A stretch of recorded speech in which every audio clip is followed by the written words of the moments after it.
நாம் தமிழர் கட்சியின் தலைமை ஒருங்கிணைப்பாளர் சீமானுக்கு அதிர்ச்சி கொடுத்துள்ளனர் நெல்லை மாவட்ட நிர்வாகிகள். நெல்லையில் நடந்தது என்ன, பின்னணியில் இருப்பது யார் பார்க்கலாம். தமிழகம் முழுவதும் நாம் தமிழர் கட்சியை சேர்ந்தவர்கள் பல்வேறு மாவட்டங்களில் அக்கட்சியில் இருந்து விலகி திமுக உள்ளிட்ட பல்வேறு கட்சிகளில் இணைந்து வருகின்றனர். அதன் ஒரு பகுதியாக நெல்லை மாவட்டத்திலும் நாம் தமிழர் கட்சியை சேர்ந்தவர்கள் கூண்டோடு விலகி திமுகவில் இணைந்து சீமானுக்கு அதிர்ச்சி கொடுத்துள்ளனர்.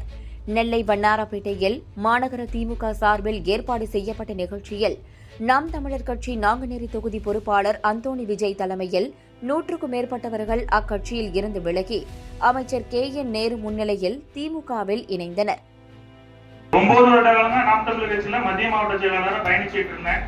அங்க நிர்வாக சீர்கேடுகள், அப்புறம் மாற்று அரசியல்னு நம்பி வந்தேன். பட் மாற்றம் அவருக்கு மட்டும் தான் மாற்றமா இருக்க தவிர மற்ற மக்களுக்கு மாற்றம் இல்லை. ஸோ அதனால எங்க அப்பா காலத்துல இருந்து நாங்க எல்லாமே திமுக தான் இருந்தோம்.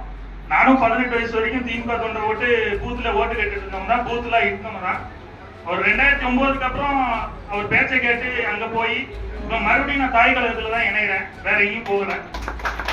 இதனைத் தொடர்ந்து நெல்லை மத்திய மாவட்ட திமுக அலுவலகத்தில் நடந்த நிகழ்வில் நாம் தமிழர் கட்சியின் மாவட்ட செயலாளர் கண்ணன் தலைமையில் 50க்கும் மேற்பட்டவர்கள் அதிமுகவில் இருந்து விலகி 50 பேர் திமுகவில் இணைந்தனர்.